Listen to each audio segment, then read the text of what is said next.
ఒక ప్రధానమైనటువంటి ఒక బ్రేకింగ్ వస్తుంది. కడప జిల్లా నుంచి వైఎస్ఆర్ కడప జిల్లా నుంచి బ్రేకింగ్ వస్తుంది. వైఎస్ వివేక హత్యపై వైఎస్ఆర్ కడప న్యాయస్థానం సంచలన తీర్పునిచ్చింది. ఎన్నికల ప్రచారంలో వైఎస్ వివేక హత్యను ప్రస్తావించవద్దని ఆదేశించింది. చంద్రబాబు నాయుడు, లోకేష్, పురంధరేశ్వరి, పవన్ కళ్యాణ్, షర్మిల, సునీతారెడ్డులకు కడప కోర్టు ఆదేశాలు జారీ చేసింది. ఈ కేసుకు సంబంధించి ముఖ్యంగా వివేక హత్య కేసును రాజకీయంగా వాడుకోవద్దు, రాజకీయ ప్రకటనలు చేయొద్దు ఎన్నికల వేళ అని కడప న్యాయస్థానం ఒక సంచలనమైనటువంటి తీర్పిచ్చింది. వైఎస్ వివేక కేసును ఈ ఎన్నికల ప్రచారాల్లో దీనికి సంబంధించినటువంటి చర్చ చేయకూడదు, దీనికి సంబంధించి ప్రస్తావించకూడదు అంటూ కడప న్యాయస్థానం ఒక సంచలనమైనటువంటి తీర్పిచ్చింది. నాతో పాటు సతీష్ కూడా ఉన్నారు. సతీష్, డెఫినెట్గా రాజకీయం, ఒక హత్య కేసును రాజకీయం చేయాలనుకుంటున్నటువంటి వాళ్లకు ఒక విధంగా కడప న్యాయస్థానం ఇచ్చినటువంటి తీర్పు ఒక చెంపపెట్టుగా ఉందనేటువంటి అభిప్రాయం వస్తోంది. నేను మళ్ళీ ఒకసారి బ్రేకింగ్ మీకు చదివించేటువంటి ప్రయత్నం చేస్తాను. వైఎస్ వివేక హత్యపై వైఎస్ఆర్ కడప జిల్లాకు సంబంధించిన న్యాయస్థానం ఒక సంచలనమైనటువంటి తీర్పు ఇచ్చింది. వైఎస్ వివేక హత్య కేసును ఎన్నికల ప్రచారంలో ఎక్కడ వాడవద్దు, ఎక్కడ దాన్ని ప్రస్తావించవద్దు, దీనికి సంబంధించినటువంటి ప్రస్తావన ఎన్నికలకు సంబంధించి ఎక్కడ చేయకూడదంటూ చాలా స్పష్టంగా ఆదేశాలు జారీ చేసింది. చంద్రబాబు నాయుడు, లోకేష్ నాయుడు, పురంధరేశ్వరి, పవన్ కళ్యాణ్, షర్మిల, సునీతారెడ్డిలకు కడప కోర్టు ఈ ఆదేశాలను చాలా స్పష్టంగా ఇచ్చినటువంటి ఒక పరిస్థితి కనిపిస్తుంది. సతీష్, ఏ విధంగా చూడొచ్చు? రాజకీయం చేయాలనుకున్న వాళ్ళకు ఒక చెంప పెట్టు లాంటి ఒక డెసిషన్ వచ్చింది, ఒక ఆర్డర్ వచ్చింది.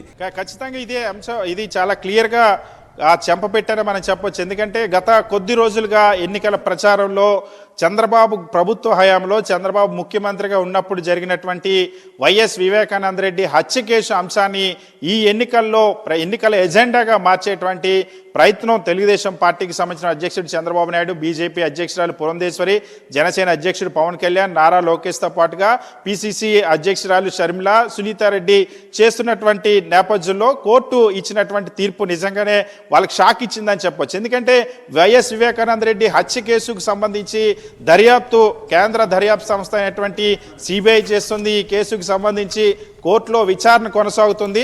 సో కోర్టులో విచారణ కొనసాగుతుంది, ఇంకా కోర్టు ఇటువంటి తీర్పు ఇవ్వలేదు, సిబిఐ విచారణ కొనసాగుతుంది. ఇటువంటి కేసుని ఇప్పుడు రాజకీయ ఎజెండా కింద మార్చడం అన్నది వైఎస్ఆర్ కాంగ్రెస్ పార్టీని లక్ష్యంగా చేసుకుని ఎన్నికల ఎజెండాగా మార్చి Telugu Desam party, BJP, Janasena, Congress party సంయుక్తంగా చేస్తున్నటువంటి ప్రచారం అన్నది ఇది నిజంగా ఈ ప్రచారం అన్నది ఒక తప్పుడు ప్రచారం. కోర్టులో ఉన్నటువంటి అంశాలకు సంబంధించి, కోర్టు పరిధిలో ఉన్నటువంటి అంశాలకు సంబంధించి పూర్తిగా దీనిపైన ఇంకా జడ్జిమెంట్ కూడా ఇంకా రాకుండా, పూర్తి స్థాయిలో జడ్జిమెంట్ రానటువంటి నేపథ్యంలో దీన్ని ఇప్పుడు ఎన్నికల ఎజెండాగా మార్చడం పట్ల కోర్టు ఇచ్చినటువంటి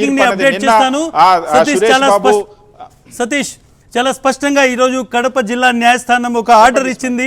వైఎస్ వివేక హత్య కేసును ప్రస్తావించకూడదంటూ ఈరోజు చాలా స్పష్టంగా కడప జిల్లాకు సంబంధించినటువంటి న్యాయస్థానం ఒక ఆర్డర్ ఇచ్చింది. దీన్ని రాజకీయంగా వాడుకునేటువంటి ప్రయత్నం చేస్తున్నారు. ఎన్నికల సమయంలో రాజకీయ ప్రేరేపిత ప్రకటన చేయడానికి దీన్ని వాడుకుంటున్నారని 7 రెస్పాండెంట్స్ ఎవరైతే ఉన్నారో వైఎస్ షర్మిల, సునీతారెడ్డి, నారా చంద్రబాబు నాయుడు, నారా లోకేష్, దగ్గుపాటి పురంధరేశ్వరి, అదేవిధంగా పవన్ కళ్యాణ్, రవీంద్రనాథ్ రెడ్డి, వీళ్ళందరికీ కూడా ఆదేశాలు జారీ చేసింది.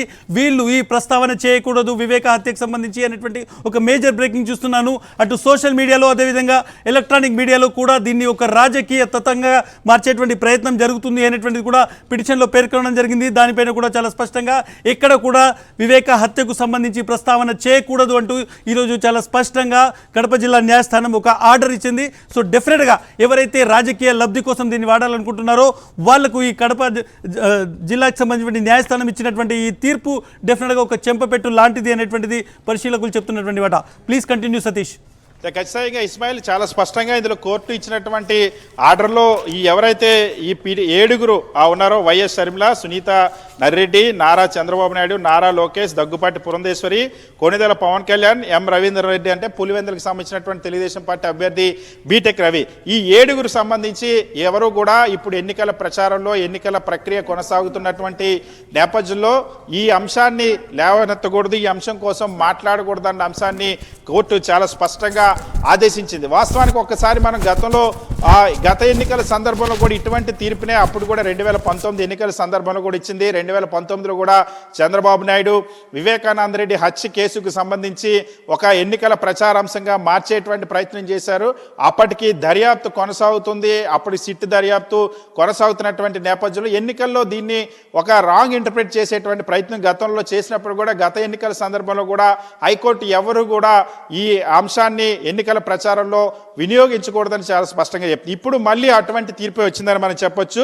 చాలా స్పష్టంగా ఈ కేసుకి సంబంధించి సురేష్ బాబు వైఎస్ఆర్ కాంగ్రెస్ పార్టీ కడప జిల్లాకు సంబంధించినటువంటి అధ్యక్షుడు నిన్న కడప జిల్లా కోర్టులో ఈ పిటిషన్ దాఖలు చేశారు. ఉద్దేశపూర్వకంగా ప్రజల్లో విద్వేషాలు రెచ్చగొట్టడానికి, ప్రజల్లో శాంతియుత వాతావరణాన్ని దెబ్బతీయడానికి, ప్రశాంతంగా జరిగేటువంటి ఎన్నికల ప్రక్రియను విఘాతం కలిగించడం కోసం ప్రయత్నిస్తూ ఉన్నారు ఈ 7.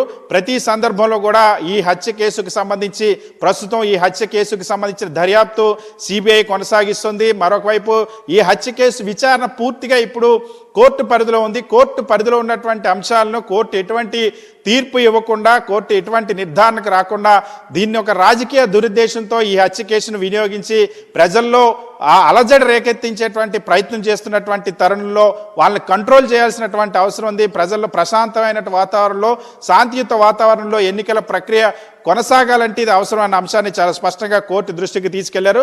సో కోర్టు ఎవరైతే పిటిషనర్ ఉన్నారో పిటిషనర్తో తరపునటువంటి వాదనలతో ఏకీభవించింది, ఇంజెక్షన్ ఆర్డర్ ఇచ్చింది. తదుపరి ఉత్తర్వులు ఇచ్చేంత వరకు కూడా ఎవరు వివేకానంద రెడ్డి హత్య కేసుకు సంబంధించినటువంటి అంశాలను మాట్లాడకూడదని చెప్పి చాలా స్పష్టంగా 7 పేర్లు చాలా స్పష్టంగా పేర్కొంది. ఆ 7 వైఎస్ షర్మిల, అదేవిధంగా నర్రెడ్డి సునీతారెడ్డి, నారా చంద్రబాబు నాయుడు, అదేవిధంగా నారా లోకేష్, పవన్ కళ్యాణ్, బీటెక్ రవి.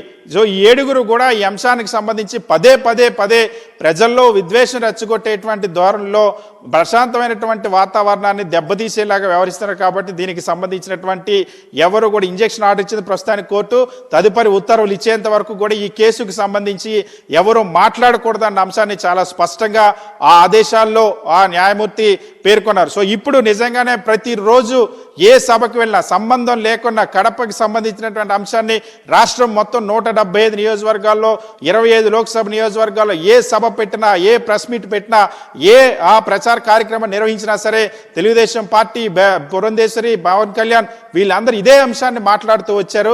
సో దీని ఒక ఎన్నికల ఎజెండా కింద ఇది వాస్తవానికి 2019 ఎన్నికలకు ముందు చంద్రబాబు ముఖ్యమంత్రిగా ఉండేటప్పుడు, చంద్రబాబు ముఖ్యమంత్రిగా ఉన్నప్పుడు వివేకానంద రెడ్డి హత్య జరిగింది. సో వివేకానంద రెడ్డి హత్య జరిగిన తర్వాత హైకోర్టు సిబిఐ విచారణకు ఆదేశించింది. సిబిఐ విచారణ కొనసాగుతుంది. కోర్టులో కూడా ఇప్పుడు ప్రస్తుతం ఈ కేసుకి సంబంధించినటువంటి ట్రయల్ నడుస్తుంది. సో ఇంత స్పష్టంగా కోర్టు పరిధిలో ఉన్నటువంటి అంశాన్ని తీసుకొచ్చి ఎన్నికల సమయంలో ఒక ఉధృతంగా ఇదే అంశాన్ని ప్రజల్లోకి చొప్పించేటువంటి ప్రయత్నం, మరీ ముఖ్యంగా కడప జిల్లాలో దీనికి సంబంధించినంత వరకు ప్రజల్లో విద్వేషాలు, వర్గాల మధ్య విద్వేషాలు రెచ్చగొట్టేటువంటి ప్రయత్నం జరుగుతోంది. ఎన్నికల శాంతి భద్రత విఘాతం కలిగించేలాగా, ప్రశాంత ఎన్నికలకు విఘాతం కలిగించేలాగా ఉంది. కాబట్టి దీనిపైన చర్యలు తీసుకోవాలని వేసిన పిటిషనర్ వాదంతో న్యాయమూర్తి ఏకీభవించారు. ప్రస్తుతానికి ఈ కేసుకు సంబంధించి తదుపరి ఉత్తర్వులు వచ్చేంత వరకు కూడా ఎవరు ఈ అంశాన్ని ఎన్నికల ప్రచారంలో మాట్లాడకూడదు. ముఖ్యంగా ఈ 7 ఎవరైతే వేశారో ఈ రెస్పాండెంట్స్ సంబంధించి ఈ 7 కూడా తదుపరి ఉత్తర్వులు వచ్చేంత వరకు ఈ కేసు కోసం మాట్లాడొద్దని చాలా స్పష్టంగా కోర్టు ఆదేశాలు ఇచ్చింది. సో గత 10-15 రోజులుగా నిరంతరం దాదాపుగా ఈ కేసుకు సంబంధించి ఒక 6 నెలల నుండి ఇదే పనిగా మాట్లాడుతున్నటువంటి ప్రయత్నం జరుగుతూ ఉంది. వివేకానంద రెడ్డి హత్య కేసుకు సంబంధించి ఉన్నవి లేనివి, దర్యాప్తులో లేని అంశాల్లో విపరీతమైనటువంటి అర్థాలు వచ్చేలాగా విపరీతమైనటువంటి ధోరణిలో ప్రచారం చేస్తూ వచ్చారు. అనేక తప్పుడు సమాచారాలు, కోర్టులు తేల్చాల్సినటువంటి నిర్ధారణలో కోర్టులు చేయాల్సినటువంటి జడ్జిమెంట్లు అన్నీ కూడా తెలుగుదేశం పార్టీ నాయకులు, పవన్ కళ్యాణ్, అదేవిధంగా చంద్రబాబు నాయుడు, లోకేష్లు ఇచ్చేస్తూ చేస్తూ వచ్చారు. సో ఇప్పుడు ఆ తప్పుడు ప్రచారానికి కోర్టు తాళం వేసిందని మనం చెప్పొచ్చు. సో మరొకసారి ఈ కేసుకు సంబంధించి 7 కూడా ఏవైతే తదుపరి ఉత్తర్వులు వచ్చేంత వరకు కూడా ఎవరు కూడా ఈ వివేకానంద రెడ్డి హత్య కేసుకు సంబంధించినటువంటి అంశాలను ఎన్నికల ప్రచారంలో కానీ ఎన్నికలకు సంబంధించినటువంటి ఆ ప్రసంగాల్లో కానీ లేదా ప్రెస్ మీట్లో కానీ ఎవరు కూడా మాట్లాడకూడదు అన్న అంశాన్ని చాలా స్పష్టంగా పేర్కొంటూ కోర్టు ఉత్తర్వులు ఇచ్చింది. ఇది నిజంగానే ఆ 7 ఒక పెద్ద షాక్ అని మనం భావించవచ్చు. Right, thank you Satish. Right, thank you Ismail.